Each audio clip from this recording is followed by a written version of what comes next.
buenos. Anyways, everything starts from one core memory and then burgeons like a forest. Wait, what? Welcome to Taste. I'm your host, Kelly Kim. Every week, I give you a taste of the on-chain future via yummy conversations with seriously on-chain builders. This week's pod is the first volume of Bites with Blake. Blake is co-founder and head of product and community at Myosin, a leading Web3 marketing network. Blake and I met earlier this year in Buenos Aires, and you know when you just click with someone? Yeah, that's exactly what happened with Blake and I. So in this series, we'll sit down and talk about anything and everything, occasionally sipping on a bevy. The cadence? To be confirmed.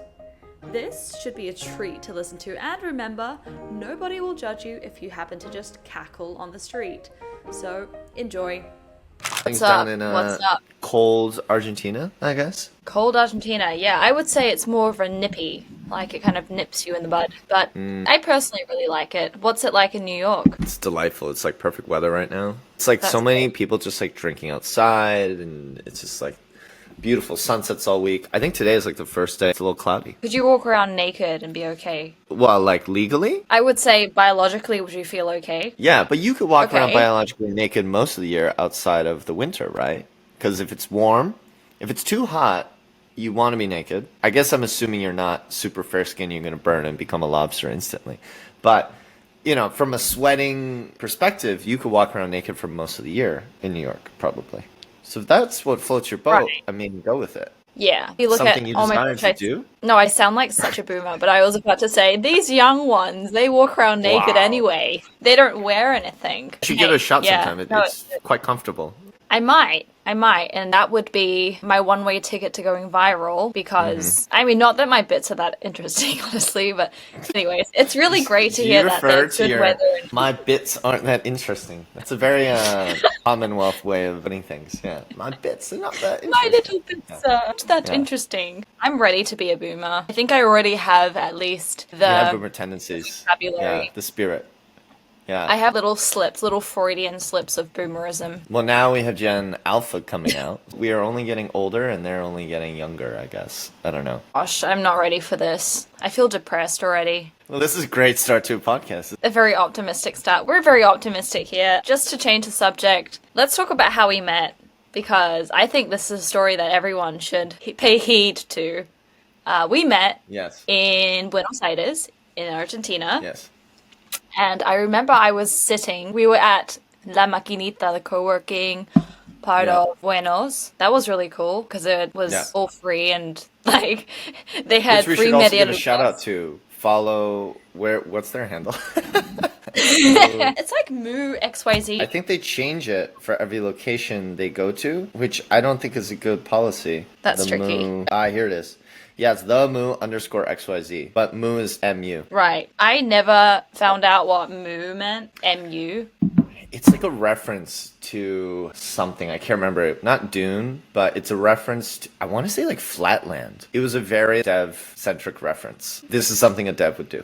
Right. It's for developers. That's funny because...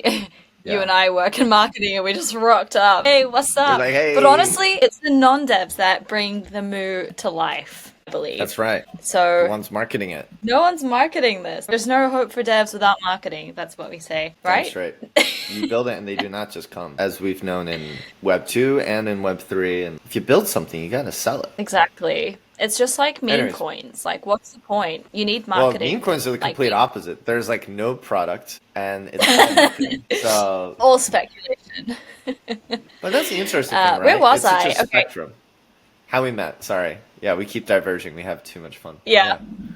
Let's come back to this because I think it's an interesting thing to talk about. But I was going to say, like, the Moo, I always get, like, bovine vibes. I just think of cow standing there, like, saying moo. And then there's a gaucho in the background that pops out from under the cow's udder, and it's like, buenos. Anyways. That's a little, like, animation you have to put for next year when they come back to Buenos Aires. It'd be like, that's the bit of marketing collateral.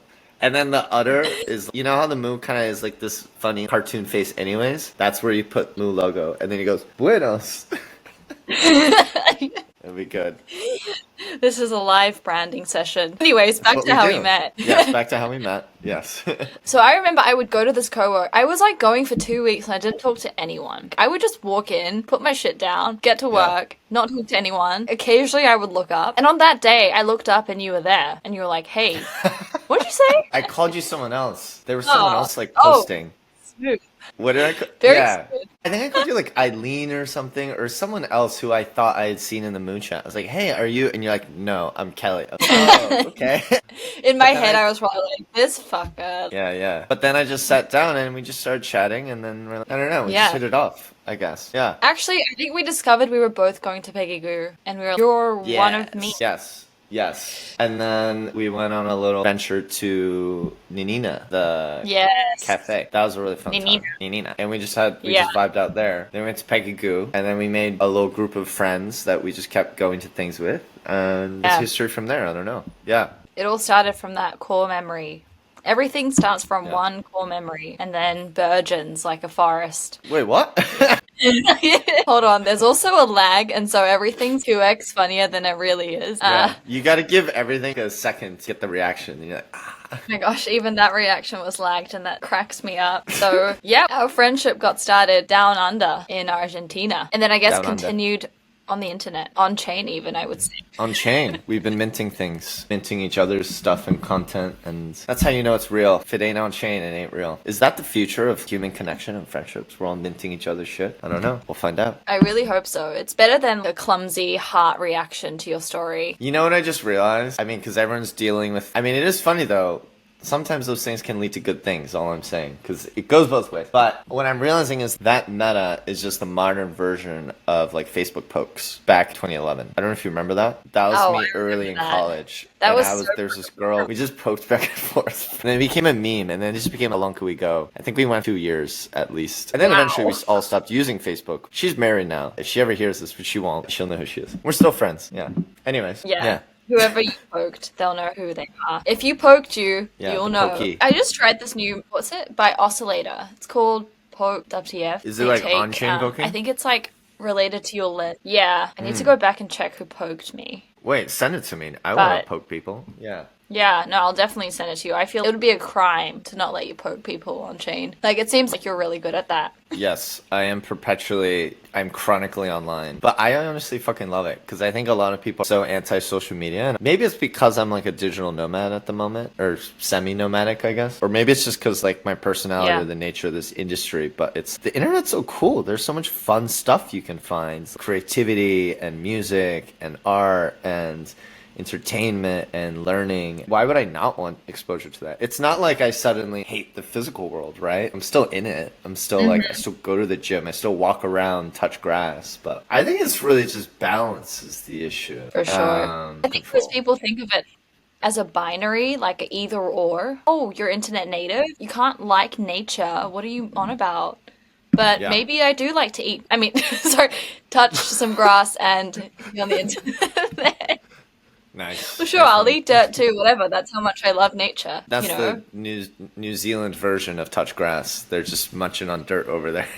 Exactly. Actually, we go further. We don't just touch grass. We literally yank it out and we'll eat it to see if it's good grass, Dude, I can't tell if you're being serious or not. Is that real? No, but you'll never know. You'll never know. Unless I go there. Need to, and then I do it in front of someone and then we see what happens, right? They're either going to be like, wow, what'd you think of the grass? Or they'll be like, wow, he's fucking crazy. Yeah, or they'll be like, what? You have an American accent, but you're one of us. How did he learn our ways? He is Lisan Al-Gaib. Honestly, I don't even think they'll be... No, I don't know that reference. It's a Dune reference. Oh, Dune 2? No. Yeah, no, I've watched it. It's the whole meme around the prophet will know our ways without actually doing them, Right. I didn't catch that. How did I not catch that? I don't think I'm very good at watching movies. What are you doing when you're watching movies? Are you just on your phone the whole fucking time, like reading the Wikipedia? No, I think I'm rationing out my popcorn. What? Explain. What do you mean? No, because I know while you're watching the movie, you're What are you doing?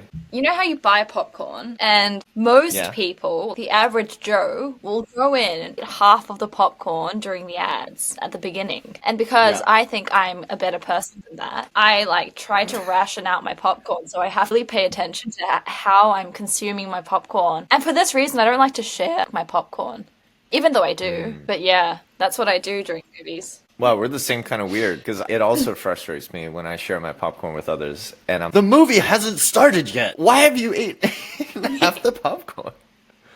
I'm like, we're supposed to eat this while watching the movie, not before the movie even starts. So I actually sympathize with you on that. Right. But some of us can multitask. I don't know about you. It seems you're too focused on the popcorn, not enough on the movie. I don't Well, know. maybe I do a better job at rationing the popcorn than you. Like, I'm quite calculated. Maybe. I actually look at how We'll have many, to- on average, how many the other person holds in his hand. I mean, him or her, right? Okay, And then now you're on some I- like psychopath level shit. Okay. Well, next subject, I think, because I'm about to be exposed. Exposed. Wait, one last thing on that though. Do you put peanut M&Ms in your popcorn? Because that's the secret. If you're not doing it, you need to. So you get a big bucket of popcorn. You get a packet of peanut M&Ms, like the yellow ones. And then you just kind of sprinkle them Okay. in. And because the amazing thing is the warm popcorn will heat up the chocolatey centers without melting it. Because you know, the reason they invented M's, I don't know if, fun fact, fun bit of trivia, you know, maybe we got to put this on chain. But the fun fact of trivia is M&Ms were literally invented because some guys were hiking at one point in the 20th century. And, oh, my chocolate's melted. How do I make chocolate that can get warm without melting? So they create that hard outer shell that contains the chocolate. So the beauty of it is you get a bucket of popcorn, you put some M&Ms in, and then when you get a little scoop, you get the salty, fatty lightness of the popcorn, but you get the sweet, crunchy chocolatiness of the M&Ms. So you get that sweet and salty. It's amazing. It's like when you put a little bit of Malden or kosher salt on your chocolate chip cookies. It's the opposite, I guess, but similar concepts. Ooh, Yeah. that slaps. I don't know It why does in slap. my head when you said you put M&Ms in your popcorns, I imagined you taking out the kernel of popcorn, looking for a little hole or gap, and then putting it inside there and then having it together. Well, you really think in peculiar ways, I guess, is what we're learning today. No, but that's a cool idea, and those are some really big popcorn kernels. Yeah. I'm thinking a bouquet of popcorn embezzled with M&Ms. Like a cauliflower, but popcorn. Big popcorn. Well, listen, Will, there's a way. So if you want to go launch that business, I fully support you doing so. But I would say don't put all your money into it. Just a little bit. See what Yeah. happens. Well, I might. If this podcast taste takes off, then it'll be taste branded. Ooh. I'll Sick give merch. you royalties Come on. just for brainstorming. Yeah. That would be excellent merch. It's just like, sorry, we're going on this total popcorn rant, but I'm kind of loving it, if you don't mind. You saw the Dune popcorn buckets, right? And how insane those are. And there was this, not to get too crass, but this meme. Do you know what I'm talking about? Number one. I don't know, but I'm about to look it up, so keep talking about it. Okay, so for anyone listening, just if you don't know, Google Dune popcorn bucket and it'll quickly pop up. So basically, to celebrate the launch of Dune 2, Oh, the God. movie theaters, she sees where this is going. They Oh, released God, a series of limited edition like popcorn buckets where the top of it was shaped like sandworms, these giant worms that live in the desert with a series of teeth. Yeah, basically it looks like a fleshlight popcorn bucket. And there was a meme going around for quite a while after those launch of everyone implying but not actually saying that they're gonna just excuse my French, fuck the popcorn bucket. So it became this internet sensation and people were going crazy over it. And then Deadpool, which is also a crazy story about Marvel and DC and the whole comic book movie industry. Anyways, Deadpool Wolverine, the latest Deadpool movie is coming out, I don't know, in the next couple months. And they came out with their own popcorn bucket. It is incredible because the whole point of that movie is it's kind of like a buddy cop superhero movie almost. And Deadpool shitting on the Wolverine character. So for that movie, they were inspired by the Dune bucket and they released a Wolverine popcorn bucket. But the top of the bucket is Wolverine's mouth, and it's just a big O. And then they released this incredible video where they just had butter dripping down Wolverine's face, and it was incredible. Anyways, that's what I do on the internet. Have Oh you my seen gosh, it? have you seen this one? What? My God, wait, is that real? Did they come out with that? That looks I'm like not AI, sure. though. I think that's fake. The Wolverine bucket's Oh, my real. bad. Yeah, I got excited. So that's real. Yeah, that's the one. That's the one. Just a big Wolverine mouth. And the trailer bucket, they had butter dripping down his face, and you get the point. So, taking the piss. I love that. I think popcorn buckets are a great marketing activation. Yeah. Well, it's a viral moment, I want right? a dog with hat. It's a popcorn bucket. That would be clever. Here's the issue. The ideal world would be it looks like an upside down, like you're eating popcorn out of a bucket hat or out of the hat. But obviously you want to put it on your head. But you don't want to put greasy butter on your head. The ideal world is one where when you are eating it, it actually looks, it's the other way. I'm thinking about upside this. down dog. Yeah. Well, because then how funny you could wear the hat and then maybe someone eats popcorn out of it from the top. But that's just too fucking weird. That's too weird. Kelly's like, no, we're not going to do that. No, there's nothing too weird in my books, honestly. I'm just saying the alternative here is a greasy bucket hat. Quite literally. Maybe you provide them with like a liner. Nobody's going to do that. I'm thinking. Oh, I'm yeah. Brainstorming out loud. A lunch lady liner. I mean, or we could only launch this in dry countries where people have a lot of split ends and need that grease. Yeah? You actually position it as a benefit. It would be moisturize your hair with leftover greasy popcorn butter. Yeah. We could always substitute the word grease, by the way, for moist or that's probably a slimy. Yeah, I hear right. Oozy. Like, Oozy. People like oozy. Oily. Yeah, people like oily hair. That's the hot thing. Yeah, duh. Actually, not today. Your hair's not looking oily enough today, Kelly. I think you need one of these popcorn buckets. So you're going to have to be our beta tester. Yeah. I'll get a sample sent over to you in Buenos Aires. Expect it in 2 months' time, maybe. Yeah, or never. It's hard to get things, and it's hard to get anything into Argentina, which is good, I guess. But at the same time, I guess that's one of the reasons I would never live here full time.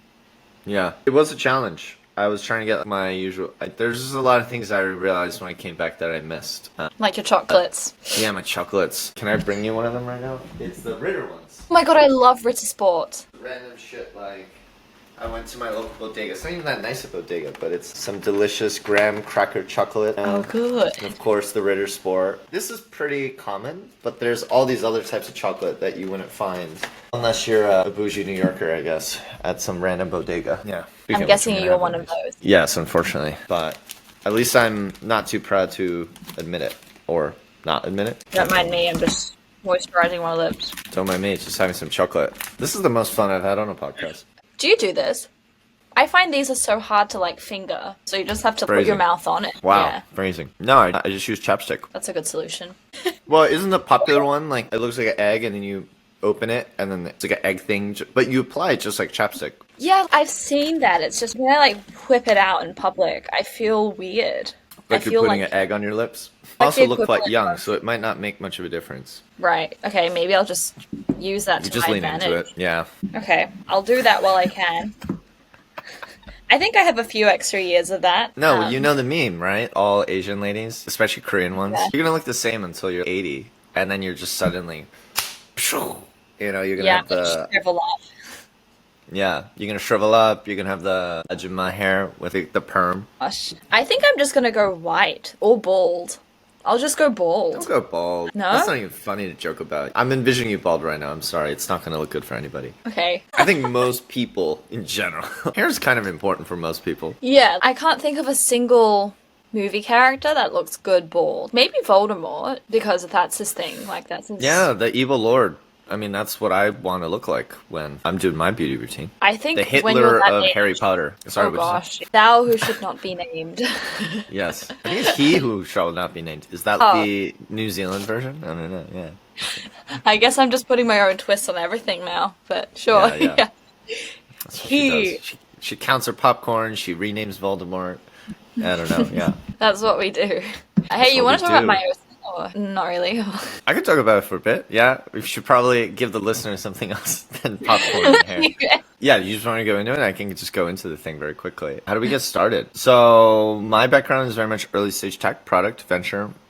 Out here in New York for a while. I was at a venture studio called Human Ventures back in 2017. One of my co-founders, I have two co-founders, Sean and Simon, but Simon and I are very much more day-to-day operators, and Sean kind of sits in the background. I met Simon when I was at a venture studio here in New York called Human Ventures back in 2017, 2018. We were building and launching all types of companies. We had this parenting startup. It's basically like I won't go too deep in it. It was a parenting startup. We'll leave it there. Did pretty well. We got a little exit out of that. But we brought Simon on to be one of our growth marketers because we need a marketer. And we just asked around. I was kind of in charge of like vetting him. We went and grabbed a coffee and we just kind of hit it off. And that's kind of where it started. And so that was 2017, 2018, which is kind of crazy to say out loud. That was, I guess, 2 bull cycles ago, 3 bull cycles ago. I don't know how you, depending on how you define it, I guess. So Simon and I didn't really talk about crypto, but we definitely like formed a connection then. We moved on with our lives. That's when I got into crypto. I bought my first ETH around that time. I had an engineering friend who was like, blockchain. And I was like, okay. And we had our own blockchain lab, funny enough. So the pieces all kind of came together. I convinced my parents to buy Ripple, which was quite funny, and then didn't do well for a couple years. Ironically, we now work with Ripple, and they're still around, and the prices recovered. Sold their Ripple to buy ETH, so I always tell them, you guys are up, technically, because you get some of the ETH that I sold your Ripple into, so I don't know. They don't care. It's just funny. Anyways, all this to say, we parted ways after that startup. I kept building companies. He kept marketing companies. 2020 happened. So then DeFi Summer NFTs DAOs started to come about. I was fortunate enough to still have all my newsletters and I had my ear to the ground, I guess. And so I started to just sell off all of my stocks, all the traditional finance stuff, move it all into crypto. The last venture studio I was at, I took a little bit of a break and I went on a sabbatical. I come back and then Simon reaches out to me out of nowhere. He had just following me, I guess, on Instagram and just seeing my travels and whatnot. And he was like, Blake, I want to sit down and talk to you about this thing I'm building. And he basically tells me, he's like, Blake, I want to launch a marketing DAO. Do you want to do this with me? And I was like, this is also a lovely transition actually into like what we're doing, right? Which is, I think as someone who had been building a traditional tech for over a decade, it's pretty fucking boring in normal tech, and I don't really understand what innovation you can really have anymore, because it kind of feels late stage capitalism almost, where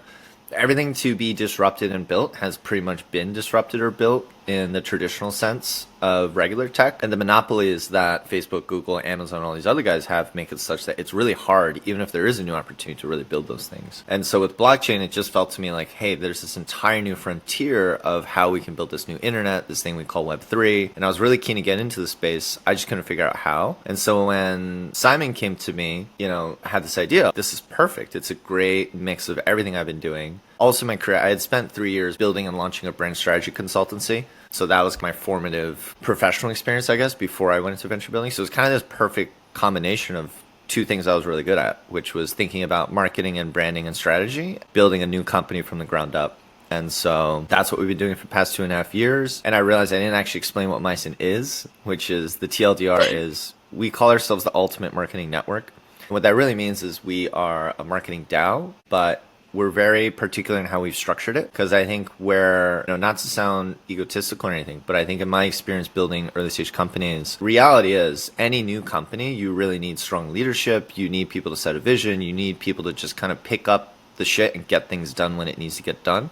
And the frustration that I'd felt with DAOs as someone dabbling in crypto, in DAOs, since DAOs were really starting to pick up 2019, 2020. Because I know like MakerDAO and all that stuff existed before, but let's be real. It wasn't until 2020 that this stuff really started to take off. My challenge with DAOs was they're so often just kind of built and launched with this idea of just, are you decentralized? Are you autonomous? Like, what's your governance structure? And that's all cool. For some situations, it works. But really, like at the beginning, you don't need that. You just need things to get going. And so our approach has always been kind of like progressive decentralization over time, building up the community. We're very selective, so it's not like anyone can just join. We're really just trying to find the best of the best. And it's been good. So we market for Web3 companies, blockchains, and brands. It's been a wild ride. We launched basically Feb 2022, right before FTX and Luna all crashed. And my first crypto conference was Crypto Bahamas, hosted by FTX. I ran into SBF, Matthias, and Simon at a restaurant at the resort. So that was my intro. And so it was very funny. That first year we did really well. And then 2023 was I can't even keep track anymore, but there was a point at which deal flow really started to just dry up, and then it picked up again. And so we've just been out there in the trenches, building, grinding. And I'm very optimistic because I think all good things take time, and I think we really are at a pretty critical inflection point today, basically 2.5 years later, where we feel the community is really solid.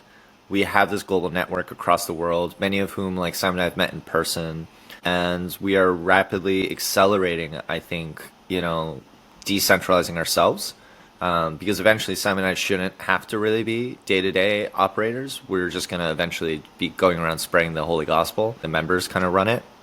And yeah, it's good. It's a good time to be where we are in the industry, I think, as a whole, because I think the world's starting to wake up to why it is so important to have blockchain, to be on chain, and to create a better world and create a better financial system and create better internet. You need things like this.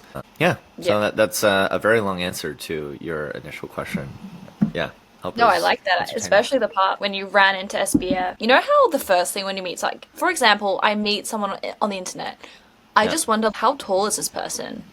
I don't know just why. Like average height. To be clear, I'll clarify this on the record. So I was with Simon and Matthias, the founder of Asset Dash. I need to clarify this in case he's listening too. We were all just at a restaurant and we were just chatting, blah, blah, blah. And then SPF walks over and Matthias freaks out and just goes over and does the whole fanboy thing. And I think Simon and I were like, we don't want to bother him. We're going to let Matthias do the thing. And then Matthias came back and he had a really good point, which is like, is this kind of fucking insane? SPF is just walking around this resort. Guy's worth like billions of dollars or hundreds of millions of dollars. He has no security. He could just get kidnapped and they could just steal his private keys and this whole thing could be over. And that is kind of weird. And then you think about like Vitalik and you think about all these other people like who just kind of, they exist. Yeah. But if you know who they really are, you're like, wow. So anyways. Right. I guess he appeared to be of average height. Yeah. He's of average height. I got a selfie with, do you know Raoul? He's more like crypto than blockchain. He's a big macro investor. He has this thing called GMI. I'm a huge fan. DeFi and crypto is really how I got into this space. And then as a builder, my professional interest started to come in. He's a big time trader, been chilling crypto and blockchain for a long time. I got to meet him and I got a selfie with him, which is a very much a prized crypto piece of memorabilia, I guess, for me. Yeah. That dude is fucking tall. I was shocked. Because again, it's always these things with video chats. You don't get this full verticality, right? Exactly. So then when you meet in person, you never know. I can't imagine their legs. Like, what would their legs look like? There's got to be a tool for that. Sometimes I'll see someone, I didn't expect them to have cankles, and then they just step out, and it's just two sticks, and I'm, whoa. Yeah. Can I trust this person? I'm curious how, when you started Myosin, I remember when DAOs were huge. Yeah. But did you make any mistakes? How did you know that initially this process of needing leadership and direction as opposed to falling into the traps of just being decentralize everything? Yeah.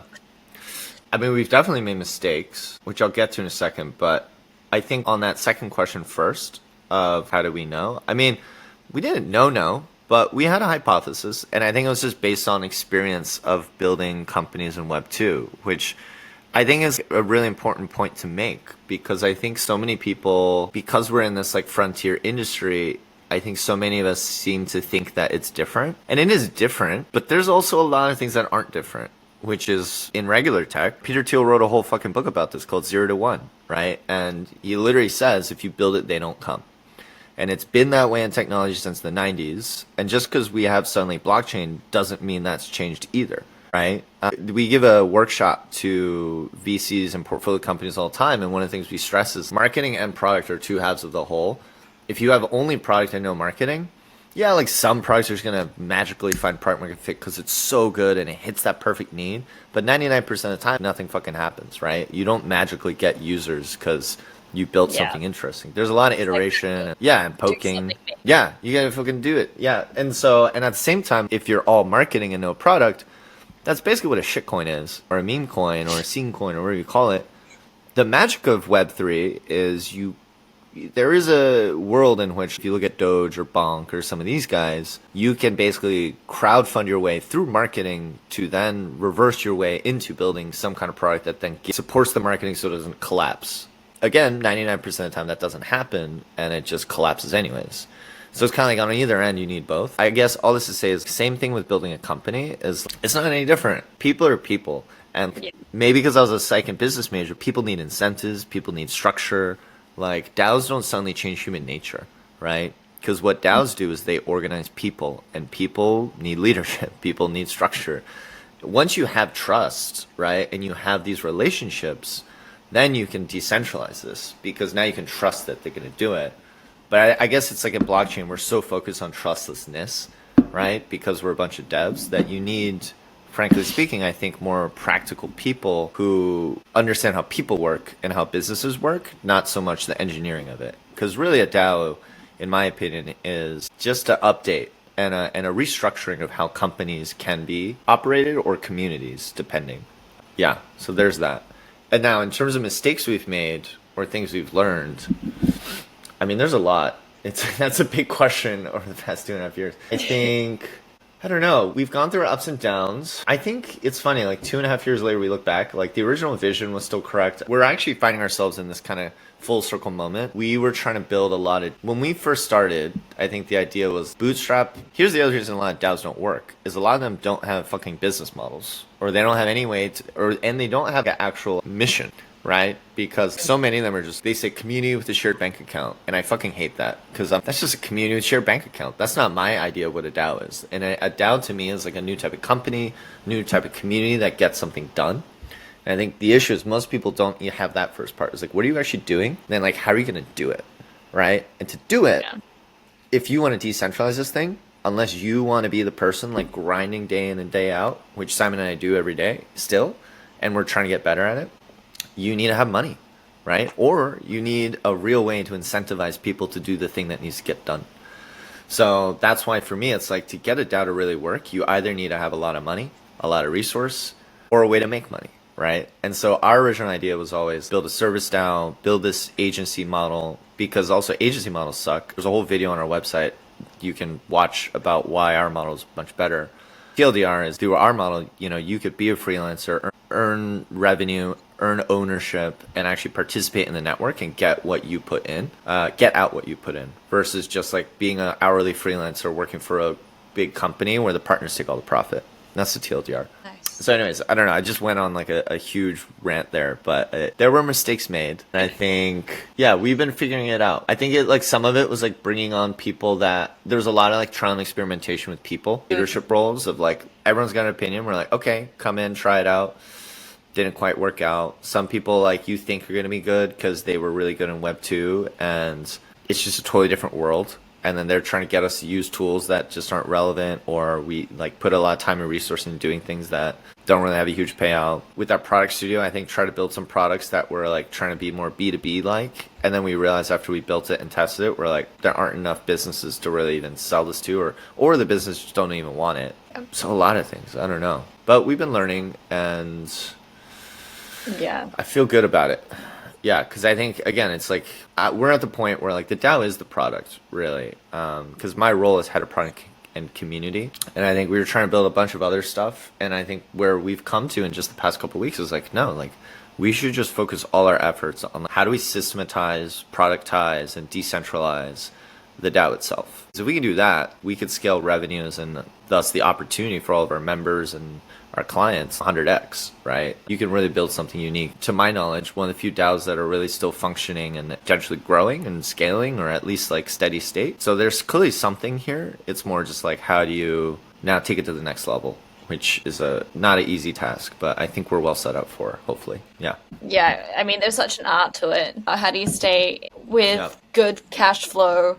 How do you keep people happy? There's so many things. And at the end of the day, cool part is, through a DAO, it's, yes, Simon and I have the pressure of being co-founders, but we can really like reach out to our members and be like, what do you guys think? It's that really like community element that I think makes this so much more rewarding and gratifying and easier. I don't know. I think in the past 2.5 years, we've been able to scale and grow a lot quicker than if we were just like a 2-person agency, for example. We don't have any payroll. So anyone could theoretically become a member. It's really just, what do they have to contribute? Are they the right fit? Is there alignment between what you and I both want? And if so, then we could use the DAO structure to be that vehicle to get us all to that same place. It's almost like, I used this analogy last year, jokingly, but it kind of, and I know it's pretty fucking corny, but I still love it. It's like, it feels very much like the Rebel Alliance, like we have this group and we have this mission and we're gathering resources. We're like, hey, you want to join this army? And they bring in their things, right? And it's much easier to do that than like just try and go and like conquer territories, force people into your structure. I don't know. Some are pulled and push. A business banquet. Bring your own plate. Yeah, exactly. I want to talk about like the differences between marketing on-chain and off-chain because I think we just touched on the fact that in terms of running a business in Web 2 or Web 3, quote unquote, there are lots of similarities, but I feel marketing, marketing is also such a big umbrella term, but there are very stark differences on off-chain. Let's discuss what's new. Yeah. Well, I think there's some like groundwork, right? Like I think number one, it's some things haven't changed. Like you still need brands from a strategic level, like understanding brand, who is your audience. You know, those are like basics that oftentimes I see are not tackled at all in this industry sometimes. Like people don't even think about that. I'm like, guys, that part is still very relevant. Tactically, very different. Yes. Paid ads, growth marketing. We really don't do a lot of that. Simon, my co-founder, did that for like 10 years. So if we needed to, we can. But in Web3, it just doesn't work. But I think it's the very nature of like how developed. That's a playbook that was established and built in Web2 for like 10 years. Obviously, by the very nature of like the community in Web3, like people don't want that. In my experience, and I know this is going to come off maybe a bit cliche, I guess, but to me, it very much is like it's content and it's community and it's PR and KOLs. What is the message? What is the thing you're trying to communicate? Where are you blasting it? Is it through grassroots, more like paying KOLs to share that news? Are you trying to get press coverage? How's that information being disseminated? And then also like, the fun X factor is there's just a lot of weird experimentation, right? Like, but I will say it depends on your audience, right? Like if you're targeting very Web3 native, go for it. If you're trying to like do more consumer crypto for more normal people, you might not want to do that. Which is why, again, that basic framework of like, who's your audience? What are you trying to do? What are your value props? Always the groundwork that is so often ignored. Once you have that, you can know what type of tactics, right? Are you just going to do content and are you going to try and build a community? And if you're going to build a community, what's the fucking point, right? Like, are they going to actually help you do anything? Are they going to, I think Sanctum on Solana just did a really amazing campaign. I don't know if you're following that at all. They're really cool. And I'm actually very happy too, because I'm a top staker with Sanctum. And they just announced their tokens. So fingers crossed. And I really believe in what they're doing. So I'm actually probably going to keep a lot of my liquidity there. Basically what Sanctum is doing is they are the kind of like eigenlayer for Solana kind of, but not really. What they really are is like they are the aggregator for all the liquid restaking tokens or liquid staking tokens, I guess, on Solana, LSTs. So basically, I think anyone in Solana knows like Marinade Sol, but now it's like you have Bonk Sol, you have Helios Sol, you have Jupe Sol, you have all these other like derivatives of I can take my soul, give it, convert it into any of these LSTs. But then if you go to Sanctum and like how they've done it, it's like the brand is really cute. It's really fun. It feels like a game. And then for every soul LST you hold, you get a pet. So it's almost like I can gather my collection of like Neopets or Pokemon or whatever. And then the cool thing is they just ran this campaign called Wonderland. So Wonderland was supposed to have actually up to 10 quests. It did so well, they actually stopped it yesterday and announced their token. Because like we realized like we were going to do 5 more of these and we realized you guys have already done more than enough. They hit 1 billion in TVL in like a month, I think. And so what's fun is like each of the quests is like very lore driven. It has these really cool animations. And what they did was like to unlock, there were like boosts you could achieve like for holding certain pets versus others, which is a very clever thing, right? Because now you can like balance out all the different LSTs, because the ultimate end game for Sanctum is they have their own LST called Infinity, and it's the one LST pool to rule them all, right? So the idea here is like they can aggregate all the LSTs, and then if you hold their token, it's like their LST, it balances all the other ones. But these quests are really fun, and then people are in Discord, like in the channels, trying to figure out like how do we solve this puzzle, blah blah blah, and right. Clearly, it speaks for itself because I think the campaign crushed in the past month, and yeah, and then their token announcement was pretty incredible too, because I think there was a lot of the meme. What was low float, high FTV, which is basically like there's not enough token out there, and we're just. It was a whole thing around like people doing all these token launches in the past couple months, and it was a disaster. But the way Sanctum did it was truly, to me, and I think the sentiment reflects this, is like people are very happy with how it's been handled because it feels very community oriented. And that's the beauty of actually Web3, I think, like marketing and building is like community is such an overused buzzword, but it really is like the thing that makes us different is you can really build and launch a company with no product, theoretically. You know, many shitcoins, many pre-sales, you know, have actually gone on to build real shit on top of it. There's a much higher risk, of course, so you have to know that. But you try and do that in Web 2 world, like, you know, your mom on Facebook is not gonna be like, no, I'm just gonna give you $10 to. They're gonna be like, where's my like? It's a whole new world, basically. Anyways, Right. yeah, sorry. Like, I keep I doing put my that. money in it. Give Yeah. me what I bought. What did I buy? Whereas, yeah, there's like definitely a sense of if you achieve the sense of camaraderie between a group of people, like you've made it. Yeah. But that's actually so like that's easier said than done, right? Like Yeah. it's So many extremely rug hard. pulls. Yeah. So many rug pulls, and you have to kind of emerge and be like, I'm not going to do this. But many times it's kind of like the boy who cried wolf to a lot of Yeah. people, and it's a lot of work. So But here's my that's point, right? And this Yeah. is it's all about trust. You know, we talk about trustlessness all the time, right? And I understand that on like a blockchain level, fine. Like on a code level, sure.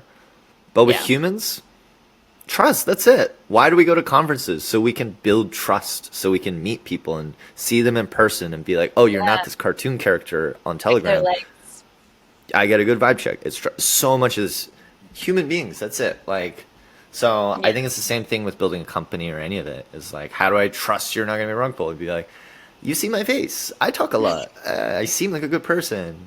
Who knows, right? Like, right.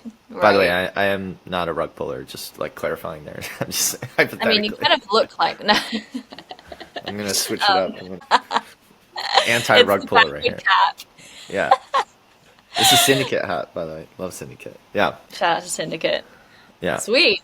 What's your favorite community right now? I mean, you just talked a lot about Sanctum. Like, let's talk Yeah. about, like where do you like to be and who's got the vibe right now? Ooh, I mean, this is the funny thing about cryptos. Like, there's so many different like sub communities. Obviously, my number one favorite community is Myosin and our members and what we do.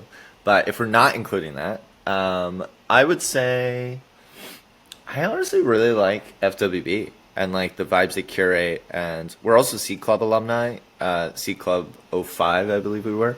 And there's a lot of weird overlap between I feel like Twitter jokes about this, but like the Brooklyn crypto Illuminati and like all these other people. So, and which is always why I say if you want to build in crypto in the US, you need to be in New York. Fuck San Francisco, worst city in the US.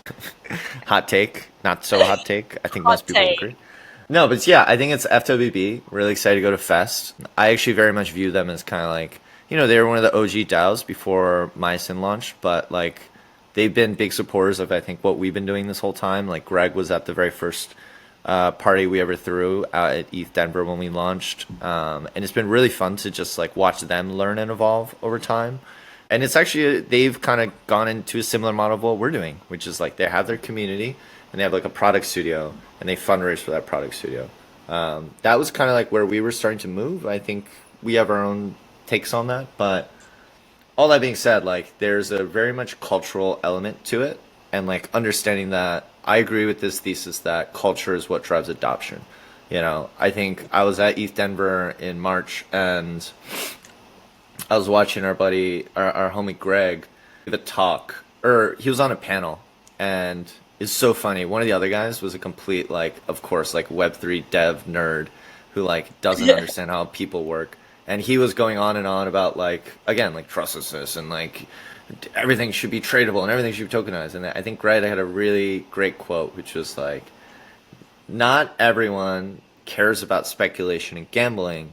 If everyone cared about DeFi, your mom would be a degen." And I'm like, damn, you're right. Your like, mom would be degen. I love Yeah. that. yeah, is my mom like gonna ever trade crypto? No, she don't give a fuck. But she watches TV. She does these, you know. So it's like, what do people like? What do people listen to? What do people enjoy? And then we got to figure out how crypto can improve that experience rather than the other way around. If I think like financialization of everything, I do believe is a trend, but does everything need to be so overly financialized? So like that's why And I'm just going to out myself. Like, that's why I've never used friend tech. And frankly speaking, I'm not bullish on that model. I don't like the idea of having to like buy access to my friends. Like, that feels fucking. I love Really? crypto, and I love. I've been trading stocks since I was in high school. I don't want to do that for the people I know. Like, fuck that. Yeah, but would And you buy it'll my always. token? What do you say? Would you buy my token if I launched I'd it? buy your token, Kelly. I'd buy your token. Yeah, I'd be first one in. Yeah. But yeah, like not everything needs to be financialized. That's all I'm trying to say. Although I have another thought on like the idea of like everyone is kind of a degen at heart, but that's like a whole other like that's another train of thought we could go down later. Yeah. Yeah, I think so too. I think everyone is kind of degenerate at heart. It's just most people are pussies. Well, you know what it is. All right, we're gonna go down this path. Everyone is a degen, but not everyone is so obviously a degen. And what I mean by that is like we as human beings are animals, and we have animal impulses, and we have animal, like we're not rational creatures at all, right? We're driven by emotions, right? That's why money, sex, power rule everything, right? What is crypto but money? What is modeling but sex? What is politics but power? Like everything can pretty much be tied back to those three things in terms of like the most powerful desires that drive human behavior. Right. Gaming is like one of the most degenerate industries out there, like, and we're not talking only PC gaming. It is ironic when we say my mother is in degen. We talk Candy Crush, not my mom, but like many moms, they're on fucking Candy Crush all day. And what is being on Candy Crush all day than being a degen? Because your animal brain is hooked on the dopamines of like, yeah, I hit this thing and I get enjoyment from it, right? And there's a lot of money to be made as well, which is why Candy Crush is a giant, king, and Blizzard and all that, right? Gaming, Netflix. Gambling already, Netflix, like we're just degenerate little beasts, right? I don't know. Yeah. Yeah, that's the theory. Everyone's a degen. You're a degen. He's a degen. Your mom is a degen. Yeah. We're all animals. Ways. Yeah. But then it's a question of like how does crypto fit into that, or how does blockchain fit into that, right? Like maybe here's what it is. Everyone's a degen, and everything eventually would benefit from being on chain. Not everything benefits from crypto. I think is an important distinction. Like the idea of financializing every single thing is not necessary, but for many things, being on chain and having some level of public trustlessness and data ownership would benefit people, in my opinion. So taking our degenerate behaviors and putting it on chain brings it closer to crypto, but do you need to like make it so obvious? Most people probably don't want that, I mean, I think that's the chasm that people like, people propelling on-chain culture are kind of creating for the rest of us, right? We're kind of distinguishing crypto degen from being on-chain and like the utopia that could be. We're kind of, I guess we're like sculpting this narrative and making it fun and cute and hot. Make it hot. Yeah, that's why I love FWB. And I think obviously like Base has taken the cake there in the past like year. Just in so many levels. Sure. They're gonna have Base Camp Fest. Oh, You I should just honestly saw this. Come Yeah. to Fest. It's gonna be fun. Yeah. Yeah. So like, and I think, and now they just launched smart wallets, obviously, which I think were you guys involved in that at all? I can't remember. Yeah. I mean, we've been on smart wallets for a long time. Yeah. I mean, they obviously have built a whole bunch of technology that's really easy to use. There's more coming on the Wallet Connect side. But Okay. of course, for anyone listening, anything I say on this podcast is not related to Wallet Connect. Sorry. But very, very excited for all of the... We're doing like smart sessions. It's really exciting. I mean, this means nothing to you, but yeah, smart wallets, smart sessions, that's the future of wallet UX, and it's going to change everything for UX, period. More fun shit. Yeah. It's really exciting. Yeah. It's all coming. One step at a time. Yeah, there's a lot happening. It's exciting. Why did I have raccoons on our notes? Like, what?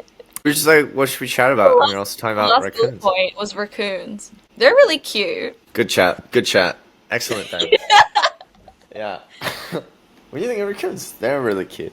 No, we were gonna talk about the Raccoons Project by Jordan Lyall and Right. Skypunk. And also just raccoons.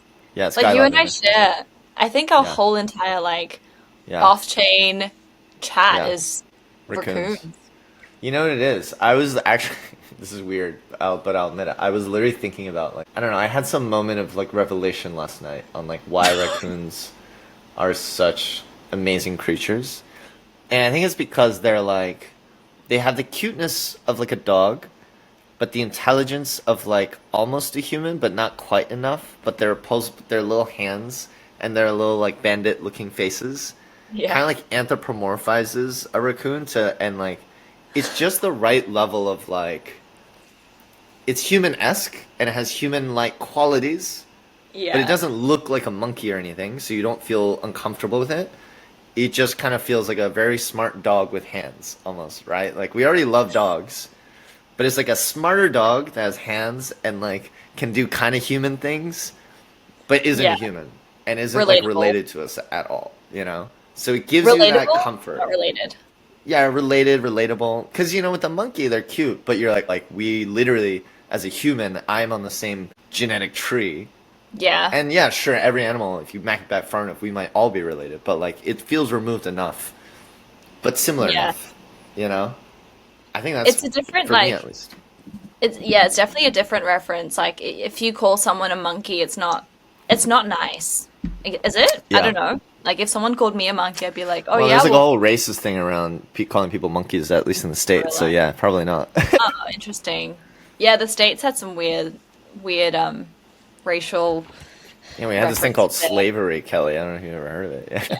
Okay, let's moving on. But I mean, we're I not was diving into thinking, them, I'm just saying. if Yeah, yeah. someone told me like, "You remind me of a little raccoon," like I would be quite like, I would blush, you know? Yeah.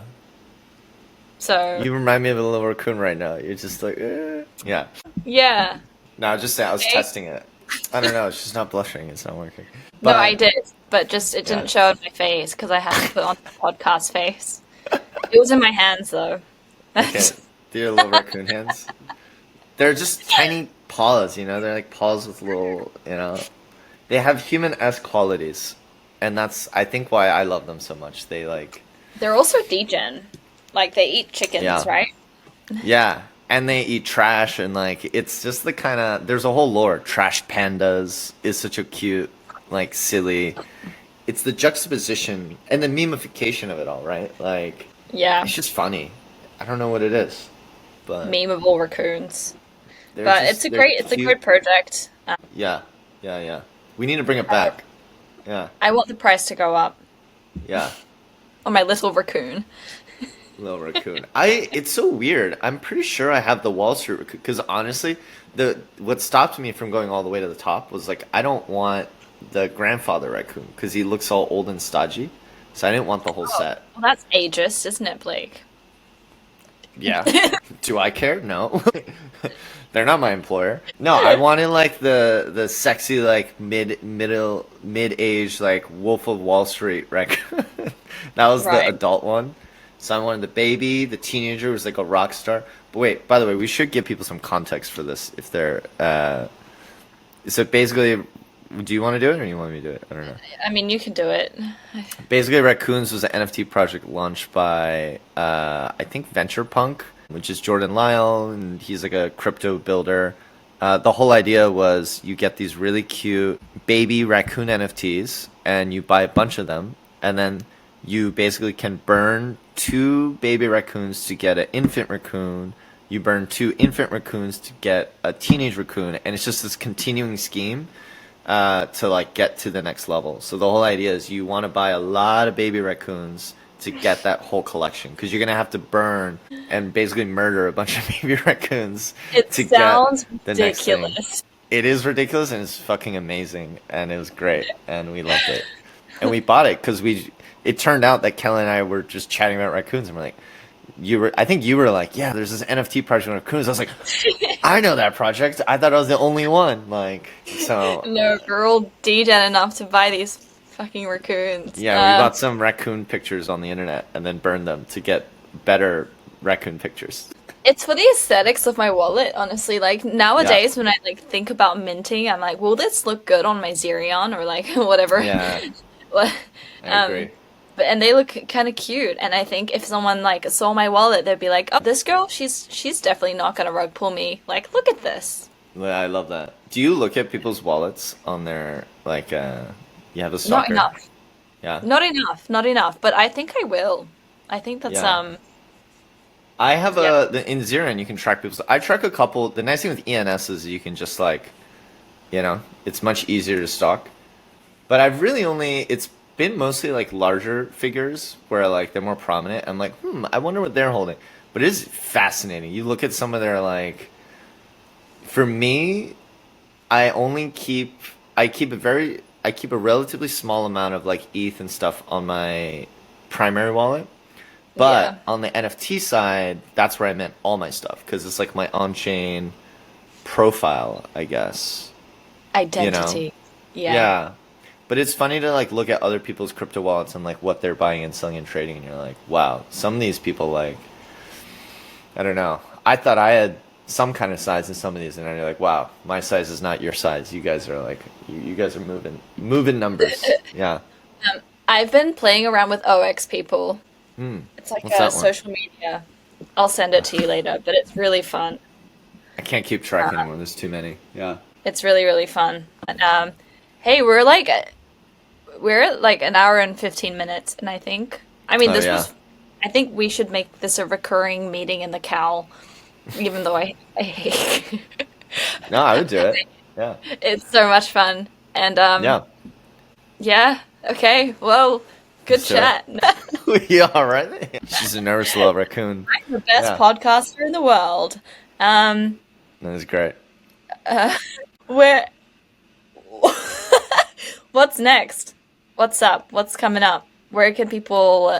What should people like sign up to? What's Myosin up to? When are you gonna become a DJ? Yeah. I am working on the DJ stuff, so stay tuned on that. And there will be on-chain elements, and there's going to be a whole multimedia experience. I'm very excited. From eruditemonkey.eth. Or I got to figure out my DJ name. It's going to have something to do on-chain. But for Myosin and myself, you can find me on Twitter or Warpcast at Blakeman. Myosin is AOSIN_XYZ. Give us a follow. We have a newsletter that is currently branded as Netcetera, so you can check out. It's like etc, but with the N, .media. There's a whole website, really awesome newsletter, and thought pieces written by our members. And there's going to be some major updates and announcements coming in July. So stay tuned, keep an eye out, and the future's bright. Yeah. Juicy, always a fun time. Juicy.